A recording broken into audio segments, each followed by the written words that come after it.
Trahison, choc aux 12 coups de midi. Un record historique brisé par une révélation inattendue, une élimination programmée, mais surtout une trahison venue de l'intérieur qui a bouleversé les coulisses de l'émission culte de TF1.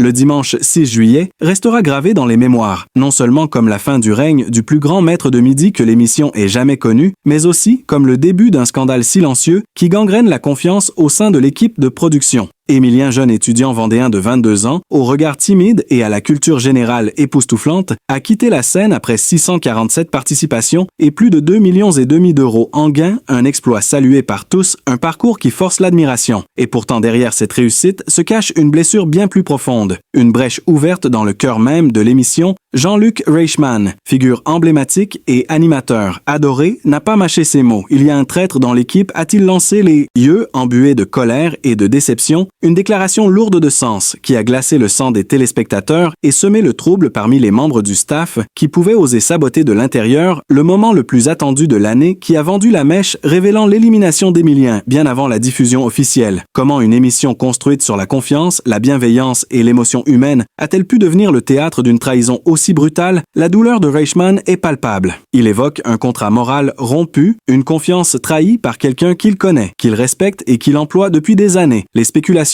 vont bon train. Certains parlent d'un technicien, d'autres d'un membre du public, d'autres encore soupçonnent une fuite orchestrée pour faire du buzz. Mais derrière les hypothèses, c'est un homme blessé qui s'exprime. Un homme qui voit l'unité de son équipe voler en éclats. La révélation prématurée de l'élimination d'Émilien a eu l'effet d'une bombe sur les réseaux sociaux, ruinant l'effet de surprise pour des millions de fans et jetant une ombre sur ce qui aurait dû être une célébration grandiose. Plus de 5 millions de téléspectateurs étaient au rendez-vous ce jour-là, non pas pour voir un simple jeu télévisé, mais pour vivre une page d'histoire. Or, cette page a été tachée par un acte de trahison impardonnable. Cette affaire soulève une question cruciale. Jusqu'où peut-on aller pour une information exclusive? À quel prix sacrifie-t-on la magie d'un programme télévisé sur l'autel du scoop? Jean-Luc Reichmann ne cache pas sa colère, mais aussi une forme de résignation mêlée à de l'amertume. Il remercie presque la journaliste qui a diffusé l'information, reconnaissant que cela a sans doute permis de mesurer l'impact colossal de l'émission. Mais ce qu'il ne peut pardonner, c'est le geste de celui ou celle qui a trahi son équipe. Ce n'est pas le public qui l'a trahi, dit-il. C'est quelqu'un de proche, quelqu'un en qui il avait confiance, et c'est ce coup de poignard dans le dos qui l'atteint bien plus que la fuite elle-même. Désormais, les regards se tournent vers les coulisses, vers les visages connus et inconnus qui gravitent autour du plateau qui a trahi le secret le mieux gardé de TF1 qui a ruiné des mois de préparation pour quelques instants de notoriété éphémère. Et quel sera l'avenir de l'émission après une telle déflagration? Les fans s'interrogent, les proches d'Émilien. Aussi le jeune homme s'est muré dans le silence, préférant garder son élégance et sa dignité intactes. Mais nul doute que cette fin abrupte.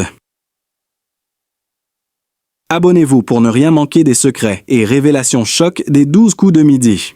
Une somme astronomique de plus de 2 500 000 € envolée en un éclair. Une révélation confidentielle qui explose sur les réseaux avant même la diffusion télévisée. Une équipe sous le choc. Un animateur trahi. Un champion écarté sans préavis. Tout commence par une fuite. Un message anonyme sur un forum obscur évoquant l'élimination d'Émilien plusieurs jours avant la date prévue. Au départ, simple rumeur vite relayée par des comptes spécialisés, puis confirmée par une journaliste chevronnée qui ose tout dévoiler dans une publication virale. Et c'est la panique à TF1. Les responsables de la production convoquent une réunion de crise. Les smartphones sont passés au peigne fin. Les badges d'accès reprogrammés. La confiance s'effondre, car il est désormais certain qu'un membre interne a trahi non pour l'argent, mais peut-être par vengeance ou par soif de reconnaissance. Jean-Luc Reichmann, furieux, tente de contenir le séisme, mais ses mots dépassent sa fonction. Il parle de coups de couteau dans le dos, d'humiliation publique, d'un acte malveillant qu'il qualifie même de sabotage. Ce n'est plus une simple fuite. C'est un acte de destruction symbolique qui remet en question l'intégrité d'une émission, suivie par des millions de Français chaque midi. Ce que le public ignore, c'est qu'un audit interne a été immédiatement lancé. Les soupçons se portent sur 3 personnes, un technicien image, un assistant plateau et un chargé de production, tous présents lors de l'enregistrement de l'épisode final. Les images de vidéosurveillance sont examinées, des fichiers sont croisés, des échanges, WhatsApp interne, analyser des mouvements inhabituels, repérer, notamment l'accès d'un badge à la régie vidéo, en dehors des horaires prévus. L'un des suspects aurait tenté de dissimuler une clé USB contenant un extrait non diffusé dans une sacoche personnelle.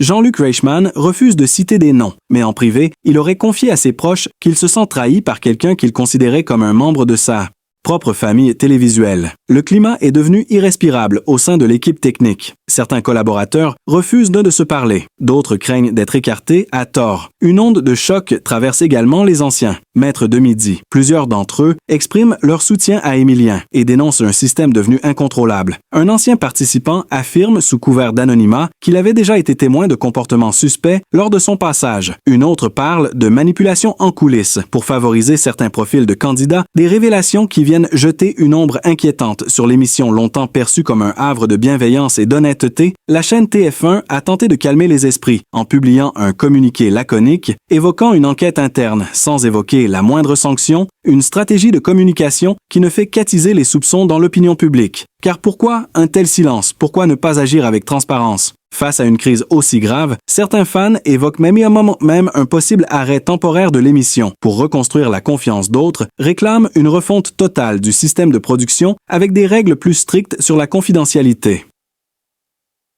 Abonnez-vous pour suivre toutes les révélations exclusives et restez au cœur de l'affaire.